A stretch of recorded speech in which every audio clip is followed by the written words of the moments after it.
Railway ALP 2 का part A, जिसका एक सब्जेक्ट है बेसिक साइंस एंड इंजीनियरिंग, जो कि मेरिट में 50% का वेटेज रखता है।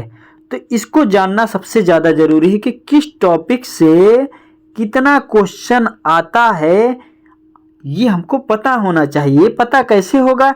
ये पता जो पिछली बार पेपर ALP का हुआ है CBT 2 में 2018 में, उसको एनालिसिस करने के बाद तो हमने क्या किया, सारे पेपर को क्वेश्चन बाय क्वेश्चन पढ़ा और टॉपिक बाय टॉपिक उस क्वेश्चन को नोट किया और लिखा हर टॉपिक के सामने कि कितने क्वेश्चन किस टॉपिक में आए हैं। तो ये वीडियो प्लीज़ आप लोग देखिएगा। ये आप अगर ALP CBT 2 का पेपर देने जा रहे हैं तो बहुत ही इम्पॉर्टेंट है आपके लिए। तो प्लीज़ वीडियो पे बने रहिए, हम आपको आगे दिखाते हैं कि क्या इसमें किस टॉपिक में किसका कितना वेटेज था। तो सबसे पहले आप लोग पता होगा कि जो ALP 2018 का एग्ज़ाम हुआ था उसमें मैथ, रीजनिंग और बेसिक साइंस एंड इंजीनियरिंग आया था और उसके अलावा GK GS भी आया था। ठीक, तो इसको हटा दिया गया है। तो हम जब देखते हैं कि इसको जब हटा दिया गया तो बेसिक साइंस एंड इंजीनियरिंग का क्वेश्चन 40 आता था, ठीक, 2018 में। तो जब हमारे पास GK GS हट गया तो 100 नंबर का पेपर है, तो GK GS की जगह इसके क्वेश्चन सीधी सी बात बढ़ जाएंगे, तो इसका वेटेज हो जाएगा 100 में 50 नंबर।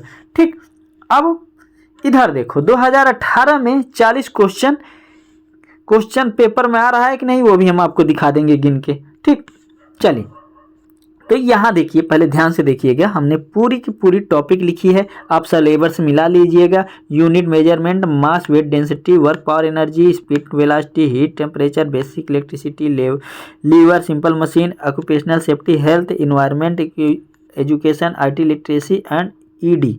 ठीक, तो हमने देखो यहाँ लिखा पेपर 1, मतलब पहला पेपर देखा, फिर मैंने दूसरा पेपर देखा, फिर तीसरा पेपर देखा, फिर चौथा देखा, फिर पांचवा, सारा का सारा हमने पेपर देख लिया।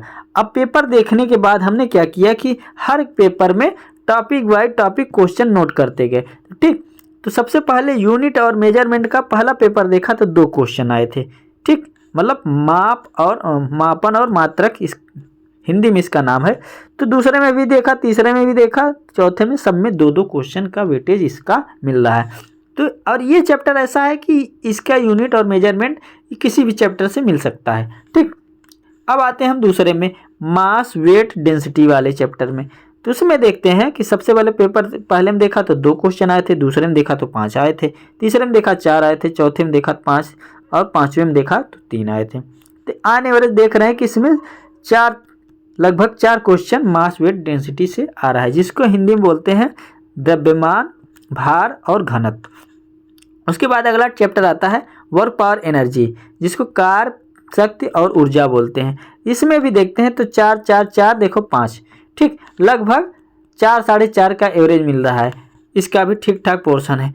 स्पीड एंड वेलोसिटी, ठीक, मतलब चाल और वेग वाले चैप्टर से हम देखते हैं 4 3 4 5 5, ये ऐसा वेटेज है, लगभग 4.5 के करीब एवरेज आ रहा है इसका भी।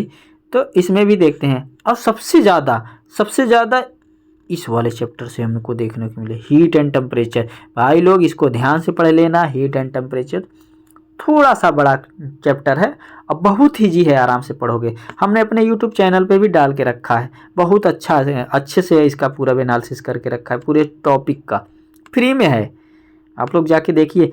चलिए, तो इसमें देखते हैं कि हर एक, देखो पहले में देखे तो 7 क्वेश्चन, दूसरे में देखे 6, तीसरे में देखे 8, तीसरे में देखे तो 6, चौथे में देखे 7 और पाँचवें में देखे तो 7, मतलब ऑन एवरेज 7 क्वेश्चन लगभग आ रहे हैं। ठीक, 7 क्वेश्चन बहुत ज़्यादा होता है एक ही टॉपिक से। बेसिक इलेक्ट्रिसिटी, ये भी काफ़ी इंपॉर्टेंट टॉपिक है, इसमें 4 7 5 6 4 ऐसे क्वेश्चन आ रहे हैं, मतलब ऑन एवरेज 5 क्वेश्चन तो है ही। उसके बाद ये देखो छोटी सी टॉपिक है ये वाला, इसमें भी काफ़ी अच्छा वेटेज दिया था, 4 5 4 2 4, ठीक। उसके बाद देखो हम लोग जिसको छोड़ देते हैं, जैसे कभी कभी होता है सेफ्टी वाला क्वेश्चन सही से नहीं पढ़े, 8वां वाला, इसको भी पढ़ना है। ये जानते हो, ये हमारा एक सब्जेक्ट होता है ITI में, एम्प्लॉयबिलिटी स्किल, ठीक, एम्प्लॉयबिलिटी स्किल उससे होता है, ठीक। तो इसमें देखो 3, एक में तो एक भी क्वेश्चन नहीं आया था, 3 2 3, तो क्वेश्चन इसके भी लगभग 3 आ रहे हैं। इन्वायरमेंट एजुकेशन का देखते हैं, तो इन्वायरमेंट में भी देखते हैं 2 4 2 2 2, ऑन एवरेज 2 या 3 पहुंच रहा है। ठीक, IT लिटरेसी मतलब लगभग कंप्यूटर के बारे में थोड़ा सा पूछता है, तो 2 2 4 4 2, तो मतलब छोड़ना किसी को नहीं है, क्योंकि भाई हमको मेरिट में आना है। लेकिन हमको ध्यान रखना है जिसका वेटेज ज़्यादा हो उस चैप्टर को पहले ख़त्म कर लो। ठीक, जिसमें दो क्वेश्चन आ रहे हैं उसको लास्ट में पढ़ो, बाद में पढ़ो, मतलब कि सबसे ज़्यादा जिससे आ रहे हैं उसको तो पढ़ के ही रखो, उसको छोड़ो मत कि लास्ट में छूट गया तो छोड़ दें। वैसे छोड़ना तो कुछ नहीं है, क्योंकि इसमें भाई हमको फाइनल मेरिट में काम करना है। तो आप ED का भी देखें, ED एक सब्जेक्ट है, बहुत बड़ा सब्जेक्ट नहीं है, जितना पोर्शन है सिलेबस में वो आपको कवर हो जाएगा। 4 5 3 5 4 इस तरह के क्वेश्चन इसमें देखने को हमको मिले, तो आपको पता हो गया कि हमको किस टॉपिक से कितने क्वेश्चंस आ रहे हैं, ये बात आपको पता हो गई। आप लोग तैयारी करिए, इसी के अकॉर्डिंग करिए, और सिलेबस के अकॉर्डिंग पढ़ना है भाई लोग, और कोई टॉपिक नहीं पढ़नी है फालतू की, क्योंकि ये जनरल साइंस जो आप पिछले वाले पेपर में CBT 1 में दिए उससे एक भी टॉपिक इसकी हमारे में इसमें नहीं मिलती। मतलब टॉपिक मिलती है, एक आध दो टॉपिक मिलती हैं, लेकिन सारा का सारा इसमें अलग है, इसका लेवल भी थोड़ा अप है। तो इसका टॉपिक, इसका क्वेश्चन आप पेपर पिछले साल का देख के उसी के अकॉर्डिंग तैयारी करिएगा। ठीक, और आप सबको बेस्ट ऑफ लक। इसी के साथ हम इस वीडियो को ख़त्म करते हैं, ज़्यादा लंबा नहीं करेंगे। और आप लोग चैनल पे नए हो तो प्लीज़ चैनल को सब्सक्राइब कर लीजिए। धन्यवाद।